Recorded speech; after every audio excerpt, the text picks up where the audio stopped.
영원하신 언약의 하나님을 찬양합니다 라는 제목으로 말씀을 드리겠습니다. 오늘 시편은 제3권의 마지막 시편입니다. 우리 권사님 시편 총 몇 권으로 되어 있죠?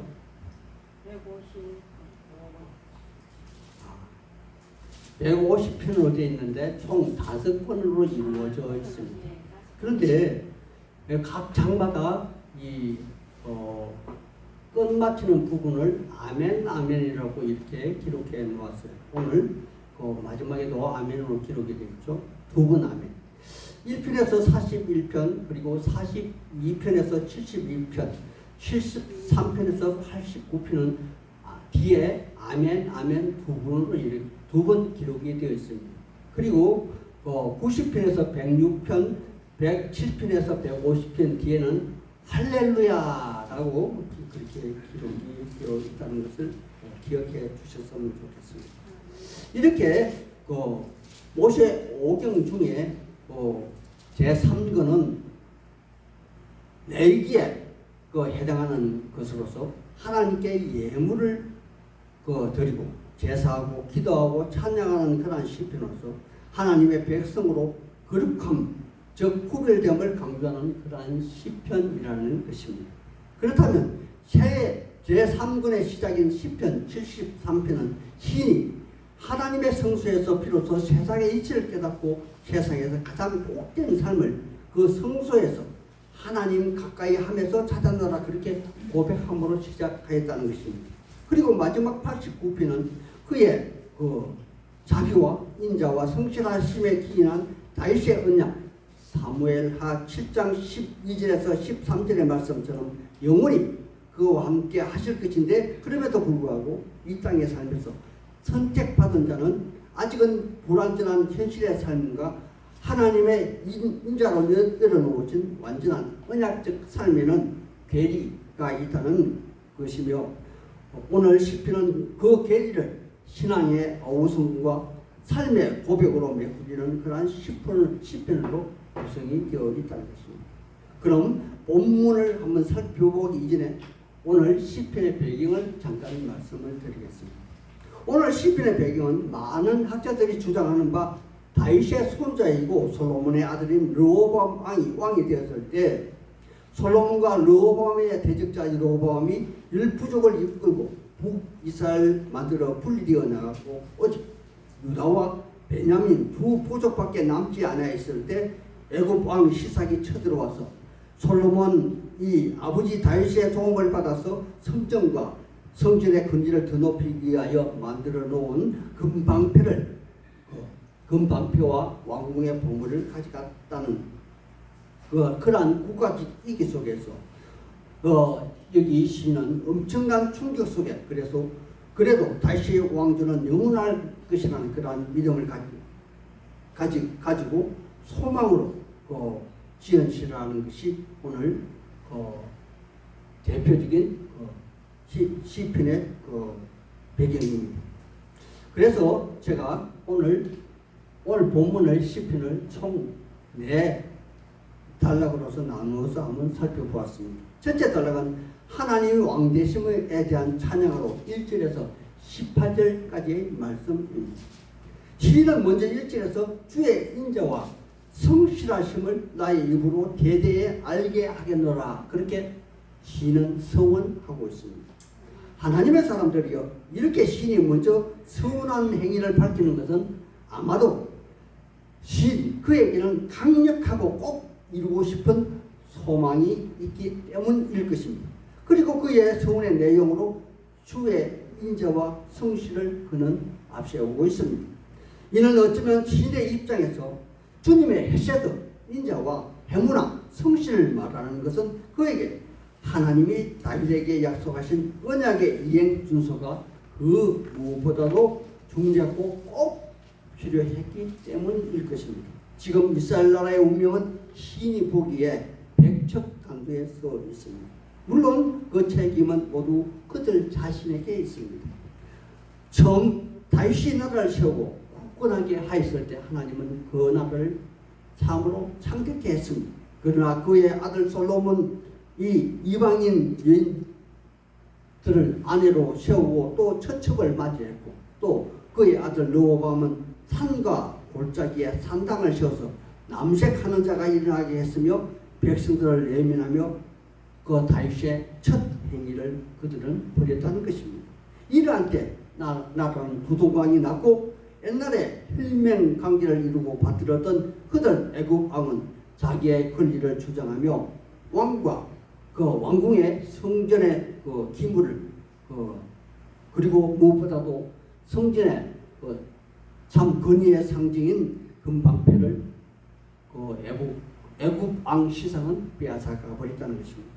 이런 암울한 시기에 시편의 기자는 이제 나라마저 위기에 처하여 백성들은 이방 신을 섬기기에 심취하여 되었다는 것입니다. 그래서 그는 하나님의 진노가 그들 발등에 불이 떨어졌고 그들은 압박을 당하고 있는 그런 상황에 조금만 더 이 악화된다면은 그들 나라는 흔적조차 없이 사라질 수 있는 것이 아닌가, 그러한 강한 위기의식을 가지고 불안한 마음에 오늘 시편을 기록하는 것이라 사리됩니다. 그래서 시인은 지금 하나님이 애측에 다윗에게 허락하신 그 언약을 지금 하나님 앞에 그는 내세우고 있는 것입니다. 여기 사무엘하 7장 12절에서 16절에 이렇게 기록해 놓았습니다. 내가 내 몸에서 내 씨를 내 뒤에서 세워서 그 나라는 영원히 견고하게 하리라. 나는 그에게 아버지가 되고 그는 나의 아들이 되리라. 그가 만일 죄를 범하면 내가 사람의 매와 인생의 채찍으로 징계하려니와 내 앞에서 물러나게 한 사울에게서 내 은총을 빼앗은 것처럼 나는 그 은총을 빼앗지 아니할 것이며 내 집과 나라는 내 앞에서 영원히 보존되고 내 왕위가 영원히 견고하리라. 바로 이러한 언약을 지금 시인은 하나님께 상기시키고 있는 것입니다. 그런데 유독 시인의 입장에서 다윗과 그 하나님 맺은 언약을 중요시하며 또 그것을 슬로건으로 내세우는 이유로 이는 하나님이 일방적으로 다윗과 맺은 그러한 언약이라는 것이며 또한 다윗과 그의 후손과의 책임과는 별도로 하나님이 이 언약을 지속하게 할 것이라는 그러한 그 이유 때문에 그는 이렇게 주장하고 있는 것이라 생각됩니다. 여기 30절에서 37절 말씀 중에 신이 가지고 있는 다윗의 언약에 대한 그 일관된 사상을 그는 내놓고 있습니다. 제가 34절과 35절의 말씀을 제가 읽어드리겠습니다. 내 언약을 깨뜨리지 아니하고 내 입술에서 낸 것을 변하게 하지 아니하리로다. 내가 나의 거룩함을 한번 맹세한 것처럼 다윗에게 거짓말을 절대 하지 아니하리라. 이렇게 주장하고 있습니다. 그러므로 4절의 말씀에 다윗에게 언약하신 하나님의 말씀은 영원히 유효하다는 것이며 또한 인간들 편에서 여기 솔로몬과 그의 아들 르호보암처럼 언약을 폐기할 만한 다수의 행위를 한다고 할지라도 하나님은 절대적으로 언약을 폐기하지도 않는다는 그 사실을 다시 한 번 더 시인은 하나님에게 아뢰고 또한 자기 자신에게 확신시키고 있는 것입니다. 또한 6절에 그는 구름 위에서 여호와를 비교할 자 누구오며 신들 중에 여호와와 같은 자 누구오며 8절에 만군의 하나님이여 주와 같이 능력 있는 자가 누구오리까. 이와 같이 하나님의 절다성 음미성을 앞세워서 그분은 두려움과 경외의 대상이시라. 감히 이 땅의 존재를 넘어서 저 하늘의 신적 존재마저 찬양을 올리는 그 하나님의 존재임을 그는 애써 밝히고 있는 것입니다. 그리고 또다시 그분 하나님은 우주적인 통치자임을 증명하며 이스라엘 하나님으로서 홍해 사건과 이사야서 30장 7절에 등장하는 바다의 괴물이었던 라함마저 하나님의 통치에 복종한다는 사실을 재차 그는 밝히고 있는 것입니다. 물론 여기서 라합은 애굽의 또 다른 별칭이겠지만 당대의 최강국이었던 나라도 하나님의 통치권 아래에 있다는 것을 시인은 지금 주장하고 있는 것입니다. 그런데 여기서 시인은 하나님의 해셔서 인자만을 강조하는 것이 아닙니다. 하나님을 인격적이고 도덕적인 성품인 성실하심을 부각시키고 있는데 그분을 의지하고 그분과 교제하기를 원하는 자에게는 하나님은 무한한 보호와 은총과 복을 지속적으로 받게 된다는 그런 사실을 지금 그는 강조하고 밝히고 있는 것입니다. 그럼 두 번째 단락으로 19절에서 37절의 말씀으로 다윗과 맺으신 언약에 대하여 한번 말씀드려보겠습니다. 하나님의 사람들이요, 시인은 지금 이스라엘 나라와 다윗의 왕조가 팽책한 데에 서 있으나 하나님의 인자와 성실하심과 진실하심으로 그 반석 위에 놓아 그 이스라엘을 선택하시고 마침내 다윗과 맺은 언약으로 인하여 하나님은 절대 그들을 저버리지 않는다는 소망을 갖게 되었다는 사실을 그는 14절에 밝히고 있습니다. 그렇다면 여기 두 번째 단락에서 다윗과 맺은 언약이 과연 어떤 의미를 가지고 있기에 하나님은 그들 나라와 왕조까지 끝까지 보호하고 하시겠는가 하는 그 신이 노래한 내용을 한번 살펴보겠습니다. 앞서 얘기 중에서도 주의 인자와 성실하심과 진실하심을 통하여 새 힘을 얻은 시인은 이제 다윗을 선택하신 하나님을 찬양하며 노래하고 있습니다. 19절에 하나님은 이스라엘 백성 중에 한 사람을 선택하여 높였는데 20절에 그의 이름이 바로 다윗이라는 사실이며 하나님은 그 다윗에게 기름을 붓고 그를 통하여 하나님의 대적자를 물리치시며 그의 뿔을 높이시라 그렇게 말씀하시고 계신다는 것입니다. 그리고 마침내 그와 언약을 맺었는데 먼저 24절 25절 말씀에 우주적인 통치의 약속과 26절에 마침내 하늘 아버지와 아들의 관계를 맺어서 27절에 하나님의 아들인 메시아 통치 약속을 다윗을 통하여 이행하시겠다 그렇게 언약을 하셨던 것입니다. 하나님의 사람들이요, 이는 사무엘하 7장 13절에 여호와 하나님이 다윗과 맺은 영원한 언약으로서 여기 신도 하나님이 일방적으로 허락하시고 신실하게 이끌고 계시며 영원히 변기하지 아니하시며 마침내 성취하실 바로 그 언약을 떠올리고 있는 것입니다. 그러므로 이 언약의 약속은 단지 다윗 한 사람에게만 국한된 그런 약속이 아니라 다윗의 후세들에게 대대로 이어질 것이며 마침내 다윗의 후손 중에 다윗을 뛰어넘는 메시아의 출현을 예표하는 그러한 증거로서 여기에 다윗의 이름이 거론된 커버넌트, 즉 영원한 언약의 말씀으로서 26절에서 37까지 그는 알고 있는 것입니다. 제가 34절 이하의 말씀을 한번 읽어드리겠습니다. 내 언약을 깨뜨리지 아니하고 내 입술에서 낸 것을 변하지 아니하리로다. 내가 나의 거룩함으로 한번 맹세하였은즉 다윗에게 거짓말을 하지 아니할 것이라. 그의 후손이 장구하고 그의 왕위는 해같이 내 앞에 항상 있으며 또 궁창의 확실한 정의는 달같이 영원히 견고하게 되리라. 아멘.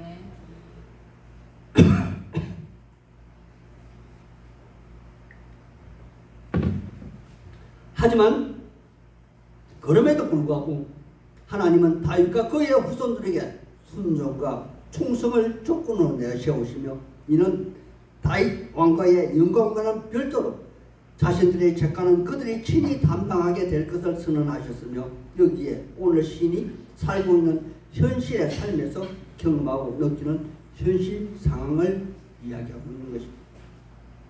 그러므로 하나님은 단지 그의 약속의 말씀대로 사람의 예대로 해초리로 그들의 죄를 다스리고 재치고로 그들의 죄악을 벌하시겠다고는 하지만 시인과 그들 이스라엘 백성들이 느끼기에 그들 나라는 백척간도에 걸려있고 압박을 느끼는 백성들은 정말 죽음 직진의 삶을 살고 있다는 것을 시인은 고하고 있는 것입니다.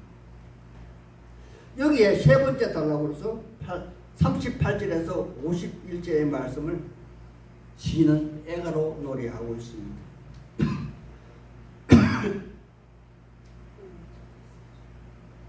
하나님의 사람들은 자기 자신을 잘 모릅니다. 아니 소위 고속도로를 달리는 것처럼 잘 나갈 때는 진창 속에서 헤매던 때를 잘 기억하지 못합니다. 예를 들어 그들은 이스라엘 백성들은 하나님의 은혜를 받아서 하나님을 잘 알고 또 잘 믿는다고 말하던 이스라엘 민족도 그들 후손들도 신명기 28장의 말씀을 전부 축복의 말씀으로 대부분 기억하고 있을 것입니다. 있었다는 사실입니다. 소위 하나님의 말씀을 잘 지켜 행하면 들어가도 복을 받고 나가도 복을 받고 그가 소유한 떡반죽 그릇이 복을 받으며 외양간에 있는 가축까지 복을 받는다고 그들 민족들은 기억했어요. 하지만 여호와의 말씀을 경홀히 여기고 그의 계명을 어기면 여기 앞에 있는 축복의 말씀 3배 정도의 저주의 말씀이 기록되어 있다는 사실을 그들은 전혀 까마득게 잊어버리고 인식하지 못했다는 사실입니다. 이와 같이 이스라엘과 다시의 후손들은 다시의 왕위를 직접적으로 물려받은 하나님의 말씀을 직접 들었던 솔로몬은 그의 처첩을 1천이나 두었고 또 이방의 여인을 위하여 왕궁을 건설하였으며 그들 여인들은 각기 그들 나라의 이방 신들을 가져와서 예루살렘을 이방 신의 도시로 만들었고 또 그들 백성들에게 무거운 세금을 부과하였고 노동력을 착취하여 나라를 분열하게 하였습니다. 그리고 그의 아들 르호보암은 솔로몬 그 왕과 그의 부인은 암몬 여인 나아마의 후손으로서 열왕기상 12장 10절과 11절에 보면 이렇게 기록했습니다. 내 아버지 솔로몬은 새끼 손가락에 비유하고 나의 새끼 손가락과 같다. 그의 허리가 나의 새끼 손가락에 같으며 내 아버지는 채찍으로 너희를 다스렸으나 나는 정글 채찍으로 너희를 다스릴 것이다. 이렇게 함으로 인해서 바로 10나라를 떠나가고 겨우 2나라만 남아있어 이 다시의 명맥을 겨우 유지하고 있는 그러한 상태였다는 것입니다. 바로 이러한 때 애굽 왕 시상이 쳐들어와서 그의 신앙의 상징인 성전의 보물과 금방패를 가져간 것이 작금의 현실 상황이라는 것입니다. 이러므로 시인은 42절에 주께서 그 대적들의 오른손을 높이시고 그들의 모든 원수들을 기쁘게 하셨다. 그렇게 한탄하는 그 소원을 올리고 있으며 45절에 그의 젊은 날을 짧게 하시고 수치를 덮으셨나이다. 이렇게 이야기하고 또 46절에 여호와여 언제까지이니까 스스로 영원히 숨기시겠나이까 주의 노가 언제까지 우리에게 불붙듯 하시겠나이까 그렇게 시인은 대묻고 있는 그러한 상황입니다. 이렇게 시인은 자기 자신을 한탄하며 민족에 대한 그런 후회를 되뇌이다 그는 지쳐서 마침내 시인은 자기 자신을 돌아보게 되는 것이죠.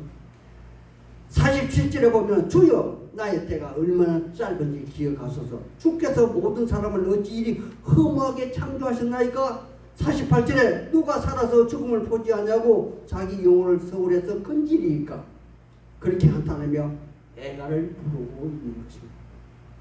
하지만 이런 비탄의 애가를 부르는 중에서도 시인은 여호와 하나님과 다윗과 맺은 언약을 그는 떠올리며 여호와의 인자와 성실을 자기 자신에게 또 하나님에게도 지금 일깨우고 있는 오늘 시편입니다. 이 말씀이 바로 오늘 49절에서 50절, 51절 말씀입니다. 우리 49절에서 51절 말씀을 다 같이 한 목소리로 한번 읽어보겠습니다. 49절에서 51절입니다. 찾았으면 같이 읽겠습니다. 시작. 주여 주의 성실한 힘으로 다윗에게 명예하신 그 전에 인자심이 어디 있나이까. 주는 주의 종들이 받은 비방을 기억하소서. 많은 민족의 비방이 내 품에 있사오니 여호와여 이 비방은 주의 원수들이 주의 기름 부은 받은 자의 행동을 비방하는 것이로소이다. 아멘. 그리고 마지막 네 번째 단락 52절의 말씀으로서 언약의 하나님을 찬양하는 시인은 노래하고 있습니다. 하나님의 사람들이여 여기 세 번째 단락 49절에서 시인은 다윗과 맺은 그 영원한 언약 포에버 커버넌트는 하나님이 일방적으로 던져진 하나님만의 약속이었다는 것입니다. 물론 그 이스라엘 백성들은 아무런 그 권리도 주장할 수 없을 것입니다. 때문에 이 영원한 하나님의 언약은 하나님이 이끌고 승리하시고 마침내 완성하실 하나님 자신의 언약이었다는 것이죠. 물론 여기에 조금 전에도 말씀드린 것처럼 그의 아들 삼으신 이스라엘 백성들의 참여와 충성이 뒤따라야 할 것이지만 그럼에도 불구하고 이를 계획하시고 승리하시고 이루신 분은 하나님이시므로 만약 이 일에 차질이 있다면 이는 그러한 일이 발생하게 한 원인으로 하나님의 아들들 죄 때문일 것이며 이로 인해서 대적자리 하나님의 아들을 비방할 것이며 또한 하나님의 아들들은 이 땅에서 하나님이 허락하신 그만한 대가를 지불받아야 할 것입니다. 여기 시인은 지금 이것을 정말 두려워하고 있는 것 같습니다. 자기 평생에 일한 행동이 아마도 지속될 것을 그는 정말 두려워하고 있습니다. 하지만 마지막 네 번째 단락에서 그는 모든 것을 이해하며 영원한 언약의 하나님을 찬양합니다. 하나님의 사람들이여, 이러한 하나님의 언약은 사람은 도저히 처음부터 이룰 수 없는 그러한 언약이고 계약입니다. 하지만 하나님은 그의 백성 이스라엘의 신실함이 아니라 하나님의 인자와 성실하심으로 이 계획을 홀로 담당하실 것입니다. 이러한 사실을 깨닫는 시인은 현실에 어떤 어려움이 그에게 닥쳐온다 할지라도 하나님을 영원히 찬양하며 기쁘게 노래할 수밖에 없다는 것을 그는 천명하고 있습니다. 할렐루야, 하나님을 영원히 찬양합시다 라고 말합니다. 마침내 신약에서 우리의 메시아로 오신 우리 예수 그리스도께서 바로 이 일을 십자가에서 다 이루시고 또 온전하게 장차올 하나님 나라에서 다 완성하실 것입니다. 그래서 시인은 그 시편의 그 편집자는 아멘, 아멘, 두 번 아멘 반복해서 확정을 짓고 있는 것입니다. 이러한 축복의 그 찬양이 바로 우리의 찬양이 다 되시길 우리 주 예수님 이름 받들어 소망하고 축복하는 사입니다.